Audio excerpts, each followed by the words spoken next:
Hello everyone, welcome back my YouTube channel math Guru ji Dhananjay sir. आज हम class 7th math RS. Agarwal की book से half yearly से संबंधित जो भी इंपॉर्टेंट क्वेश्चन है उसको हम बताने जा रहे हैं। उसको आप लोग ध्यान से देखिए। इसमें जो है सबसे पहले हम कॉन्ग्रुएंस चैप्टर 16 का इंपॉर्टेंट क्वेश्चन बताने जा रहे हैं, जो फिल इन ब्लैंक्स और ट्रू फॉल्स में अक्सर पूछे जाते हैं। उसको आप लोग ध्यान से देखिए। सबसे पहले यहाँ पे ये दिया गया कांगुरेंट फिगर होता क्या है ये समझ लीजिए। If two figure have exactly the same shape and size, मतलब एक ही आकार का हो और एक ही साइज का अगर हो तो उसको क्या कहते हैं? They are said to be congruent. उसको कांगुरेंट कहते हैं। जैसे यहाँ आप देखिए 20 पैसे है, इसका आकार भी सेम है ये, और इसका साइज भी सेम है, तो ये क्या है? कांगुरेंट फिगर है। ऐसे यहाँ आप देखिए ये ब्लेड है, तो यहाँ पर ये देखिए इसका same size and same shape है, तो ये भी कांग्रुएंट है। तो आप लोगों को समझ में आ गया होगा कि कांग्रुएंट होता क्या है, कांग्रुएंट फिगर किसको कहते हैं, और इसका सिंबल ये है। इस तरह से हम सिंबल बता सकते हैं। अब हम बताने जा रहे हैं जो इम्पोर्टेंट क्वेश्चन है उसको। अब यहाँ आप देखिए, जैसे फिल इन ब्लैंक्स ये दिया गया है, पूछा जा रहा है two line segment are congruent. दो लाइन सेगमेंट है कांग्रुएंट इफ दे हैव, वे लाइन जो है वे कांग्रुएंट कब होगा? यदि दोनों का लेंथ क्या हो? सेम हो। तो यहाँ पर आप लिख दीजिएगा सेम लेंथ। क्या लिख दीजिएगा? Same length. सेम लेंथ मतलब ये कि अगर एक लाइन सेगमेंट जो है इस तरह से है, तो ये भी लाइन इसका भी लेंथ जो है सेम रहे, तो ये क्या हो जाएगा? ये कांग्रुएंट हो जाएगा। तो यहाँ पर पहले वाले फिल इन ब्लैंक्स में आप ये लिख सकते हैं सेम लेंथ। दूसरा क्या कहा जा रहा है? Two angle are congruent if they have, दो एंगल जो है कांग्रुएंट होंगे इफ दे हैव क्या? Equal measure. यदि वे एंगल जो है इक्वल हैं तो वे कांग्रुएंट होंगे। तो यहां लिख दिएगा इक्वल मेजर। इक्वल मेजर, इसका आंसर क्या हो जाएगा? इक्वल मेजर हो जाएगा। टू स्क्वायर आर कांग्रुएंट, दो स्क्वायर जो है कांग्रुएंट होंगे यदि दोनों का क्या हो? सेम साइड लेंथ हो, लाइन लेंथ क्या हो? सेम हो। तो यहां पर लिख दिएगा सेम साइड लेंथ। क्या लिख दीजिएगा? Same side length. Same side length. दो स्क्वायर जो है कांग्रुएंट तभी होंगे यदि उनके साइड सेम साइड जो है साइड लेंथ जो है वे क्या रहे? सेम रहे। अगला देख लीजिए, टू सर्कल आर कांग्रुएंट। दो सर्कल जो है कांग्रुएंट कब होंगे? जब उनका रेडियस या फिर डायमीटर क्या हो? सेम हो। तो यहां लिख दीजिएगा इक्वल रेडियस। Equal radius. क्या लिख दीजिएगा? इक्वल रेडियस लिख दीजिएगा, या इक्वल डायमीटर भी आप लिख सकते हैं। अगला क्वेश्चन क्या है? Two rectangle are congruent if they have same length and same breadth. तो यहां आप लिख दीजिएगा सेम लेंथ एंड क्या हो जाएगा? Breadth. Same length and breadth ये हो जाएगा। ये एल मतलब लेंथ हो जाएगा, बी मतलब ब्रेथ हो जाएगा। Same length and same breadth. अगला देख लीजिए, टू ट्राइंगल आर कांग्रुएंट। दो ट्राइंगल जो है कांग्रुएंट होंगे if they have all part are equal. सभी पार्ट क्या हो? इक्वल हो। तो यहां लिख दिएगा ऑल पार्ट इक्वल।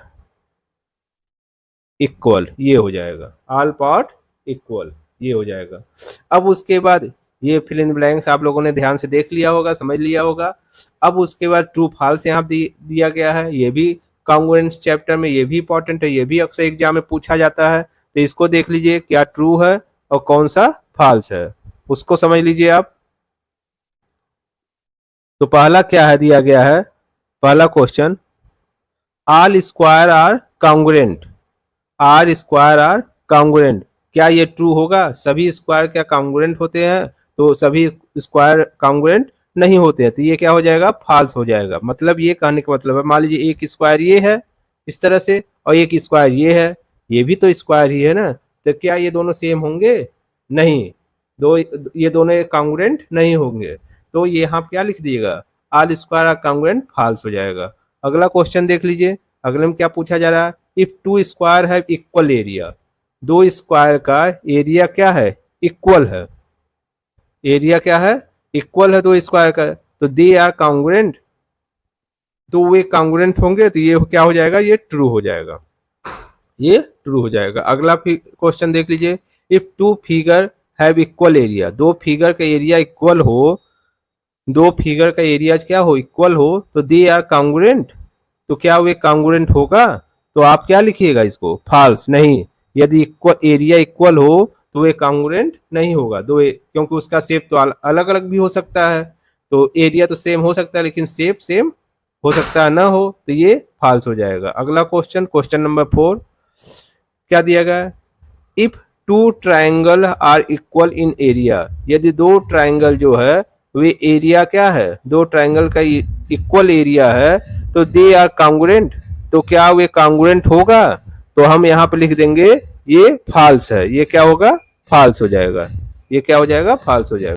अब आप क्वेश्चन नंबर 5 देख लीजिए, क्वेश्चन नंबर 5 में क्या दिया गया है, if two side and one angle, दो साइड और एक angle of a triangle are equal, दो साइड एक एंगल जो है दो क्या है, इक्वल है, to the corresponding two side and angle of and the triangle, the triangle is congruent, क्या जो है वे ट्रायंगल जो है वे कांग्रुएंट होगा, तो ये क्या हो जाएगा, ये आपका फॉल्स हो जाएगा, ये क्या हो जाएगा, फॉल्स हो जाएगा, तो यहाँ आप क्या लिख दीजिएगा, फॉल्स लिख दीजिएगा, ये क्या हो जाएगा, फॉल्स हो जाएगा।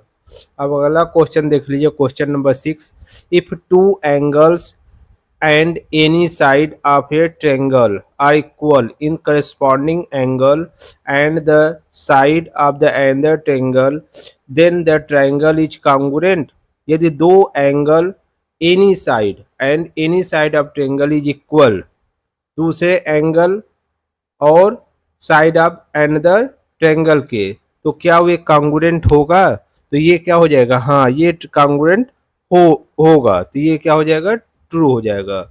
7th वाला देख लीजिए, if three angle of a triangle is equal to the corresponding angle of another triangle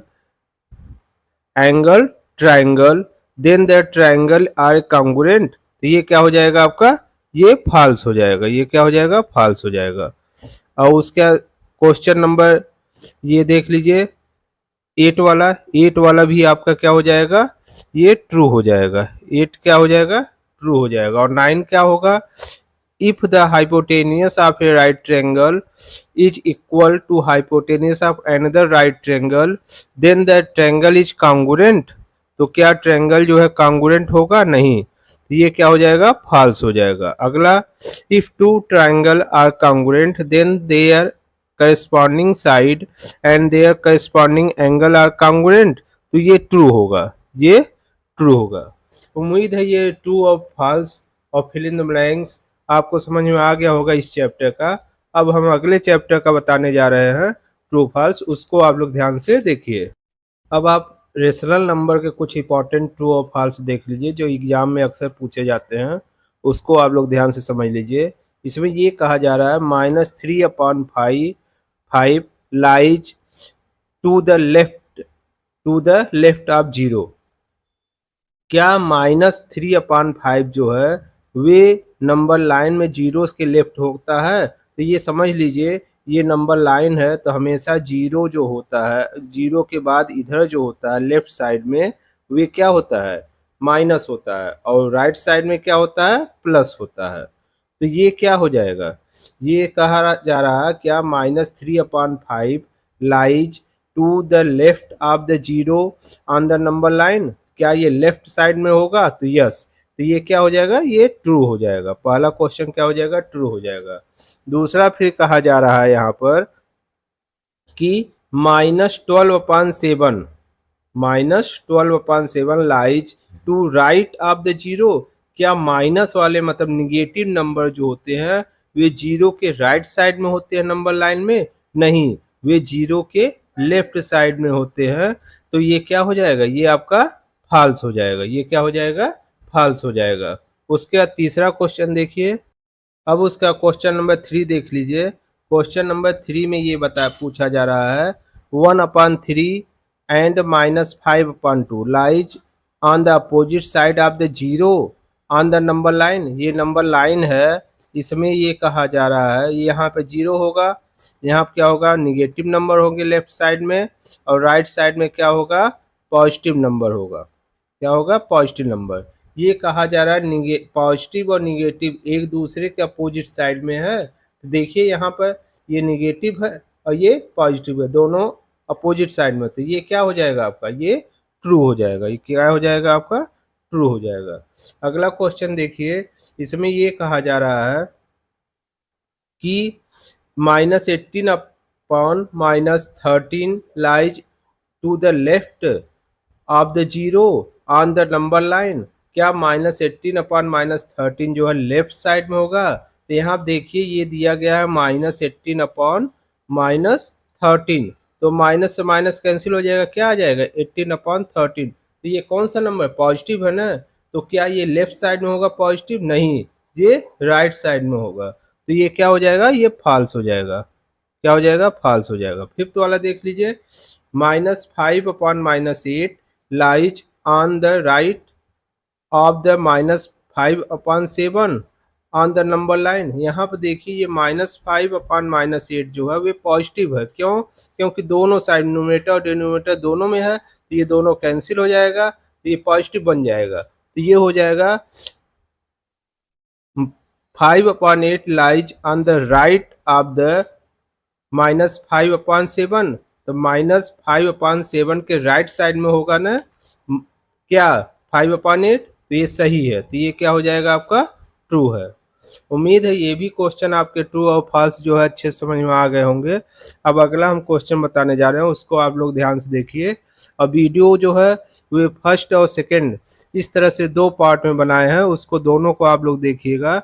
और जिन बच्चों को ये वीडियो पसंद आ रहा है, वीडियो को जरूर लाइक करें, कमेंट करें और चैनल को जरूर सब्सक्राइब करें और बेल आइकन को भी प्रेस करें, ताकि जब भी वीडियो अपलोड करेंगे तो आपके पास नोटिफिकेशन आ जाएगा। आइए हम देखते हैं अगला क्वेश्चन। अब हम आपको प्रॉफिट एंड लॉस में से कुछ इंपॉर्टेंट क्वेश्चन बताने जा रहे हैं, उसको आप लोग देखिए। जैसे ये इस तरह से भी पूछा जा सकता है एग्जाम में कि सीपी का डिफिनेशन बताइए, या फिर इस तरह से भी पूछा जा सकता है, ऐसे दिया रहेगा the price at which an article is purchase is called its CP, मतलब कॉल्ड उसका डैश दिया रहेगा, तो आपको बताना रहेगा क्या रहेगा। अगर कोई आर्टिकल हम खरीद रहे हैं तो उसको हम क्या कहते हैं, सीपी कहते हैं कि एसपी कहते हैं, तो आपको बस ये लिख देना है कि कॉल्ड सीपी, बस सीपी आपको लिख देना, वही आपका क्या हो जाएगा, आंसर हो जाएगा। इसी तरह से एसपी वाला देख लीजिए, एसपी वाला डिफिनेशन हो सकता है एग्जाम में दिया रहे, आपसे बस पूछा जाएगा कि ये एसपी है कि सीपी है, तो आप ऐसे दिया रहेगा एग्जाम में the price at which an article is sold, कोई आर्टिकल जो है जिस प्राइस में सोल्ड किया जाता है उसको क्या कहते हैं, तो आपको मालूम होना चाहिए जो आर्टिकल किसी भी प्राइस में जो सोल्ड किया जाता है, बेचा जाता है, उसको क्या कहते हैं, सेलिंग प्राइस। तो आपको एसपी लिख देना है, क्या लिख देना है, एसपी लिख देना है। और उसके बाद ये देख लिए कुछ फार्मूला है, उसको आप लोग ध्यान से याद कर लीजिएगा, क्योंकि फार्मूला जो है वे ट्रू फॉल्स और फिल इन द ब्लैंक्स के रूप में पूछा जा सकता है। जैसे ये देखिए, ये है गेन, गेन इक्वल टू क्या होता है, एसपी माइनस सीपी। इस तरह से लॉस इक्वल टू ये पूछा जा सकता है कि क्या होता है, तो हम बता देंगे सीपी माइनस एसपी होता है। तो ये गेन परसेंट इक्वल टू क्या होता है, gain upon CP into 100 whole percent, ये हो जाएगा। और लॉस का इस तरह से हम फार्मूला लिख देंगे, अगर पूछा जाएगा loss percent equal to loss upon CP into 100 whole percent, ये। और इसी तरह से एसपी और सीपी, ये सब भी फार्मूला आप ध्यान से याद कर लीजिएगा, क्योंकि इस तरह के फार्मूले जो है वे फिल इन द ब्लैंक्स या ट्रू फॉल्स के रूप में परीक्षा में अक्सर पूछे जाते हैं। आइए हम कुछ और भी क्वेश्चन देखते हैं। जैसे यहाँ देखिए किस तरह से ये क्वेश्चन पूछा गया है फिल इन द ब्लैंक्स में, loss equal to CP minus, तो क्या हो जाएगा, सीपी माइनस क्या हो जाएगा यहाँ पर यस पी, इस तरह से फिल इन ब्लैंक्स में पूछा जा सकता है क्वेश्चन। फिर ये देखिए ये दिया गया है 100 C P equal to 100 into S P, 100 into S P, तो यहाँ क्या हो जाएगा 100, यहाँ क्या हो जाएगा 100 और ये हो जाएगा गेन और परसेंट, गेन परसेंट हो जाएगा। फिर अगला देख लीजिए, अगला क्वेश्चन क्या है, अगला ये दिया गया है प्रॉफिट, प्रॉफिट और loss is always recorded on, तो क्या हो जाएगा ऑन द सीपी हो जाएगा, ऑन द कॉस्ट प्राइस, मतलब सीपी हो जाएगा ये। अगला क्वेश्चन देख लीजिए 100 upon 100 minus loss percent equal to multiply S P equal to किसके होता है, तो आप यहाँ फिल इन द ब्लैंक्स में ऐसे लिख सकते हैं सीपी। इस तरह से आप सॉल्व कर लीजिएगा। ट्रू फॉल्स में आप देख लीजिए loss is recorded on the selling price, ये क्या होगा, ये फॉल्स हो जाएगा, क्या हो जाएगा, ये फॉल्स हो जाएगा। और उसके बाद फिर gain is recorded on the cost price, तो ये क्या हो जाएगा आपका ट्रू हो जाएगा। फिर ये थर्ड वाला देख लीजिए C P equal to 100 into S P upon 100 minus loss percent, तो ये भी क्या हो जाएगा आपका ट्रू हो जाएगा। और फिर loss equal to C P minus S P, loss equal to C P minus S P होता है, तो ये क्या हो जाएगा ट्रू हो जाएगा। अब इस तरह से ट्रू और फॉल्स और फिल इन ब्लैंक्स दोनों आप लोगों को अच्छे समझ में आ गया होगा। अब हम अगला क्वेश्चन बताने जा रहे हैं सिंपल इंटरेस्ट का, किसका, सिंपल इंटरेस्ट का। उसको देखिए, यहाँ देखिए सिंपल इंटरेस्ट ये दिया गया है, सिंपल इंटरेस्ट चैप्टर नंबर 12, इसमें भी डिफिनेशन दिया गया, उसको आप लोग ध्यान से देख लीजिए। जैसे ये दिया गया प्रिंसिपल, प्रिंसिपल में जैसे ये दिया रहेगा the money borrow is called the principal or a sum, तो क्वेश्चन दिया रहा है the money borrow is dash called, तो मनी जब कोई उधार लिया जाता है तो उसको क्या कहा जाता है, तो आप लिख दीजिएगा प्रिंसिपल कहा जाता है, क्या कहा जाता है प्रिंसिपल। फिर इसी तरह से the additional money paid by the बारो, जब कोई उधार लेता है, कोई पैसा मान लीजिए 100 रुपये उधार लिए और उसके बाद कोई इन कुछ पैसा एक्स्ट्रा उसको देना पड़ेगा, तो उसको क्या कहेंगे इंटरेस्ट करेंगे। मान लीजिए 20 रुपीज एक्स्ट्रा देना पड़ा उसको 120 रुपीज, जिससे हम 12 मतलब उधार लिए हैं, तो वो 20 रुपीज क्या हो जाएगा इंटरेस्ट हो जाएगा। तो 12 जब दिया रहेगा तो तुरंत जान जाइएगा ये क्या है इंटरेस्ट है। अगला देख लीजिए फिर अमाउंट वाला, the total money paid by the बारो, जब टोटल मनी बारो जो उधार लिया है वो जब टोटल मनी जो है जिससे उधार लिया उसको देता है तो उसको क्या कहते हैं अमाउंट। जैसे उसमें प्रिंसिपल भी रहता है और इंटरेस्ट भी रहता है, मतलब वो 100 लिए तो उसको 12 मतलब जिससे उधार लिए हैं उसको 120 रुपीज दिए, तो ये 120 क्या हो जाएगा अमाउंट हो जाएगा, तो आप अमाउंट लिख दीजिएगा। रेट किसको कहते हैं ये देख लीजिए, the interest of the 100 of the 1 year is known as the rate percent per annum, ये होता है। और सिंपल इंटरेस्ट आप जानते हैं if the interest is calculate uniformly on the original principal throughout the loan period it is called simple interest. ये ध्यान रखिए कि डिफिनेशन बहुत कम आएगा, लेकिन डिफिनेशन दिया रहेगा उसको बताना रहेगा आपको कि ये किसका डिफिनेशन है। इस तरह से आप ये सब क्वेश्चन अच्छे से देख लीजिएगा।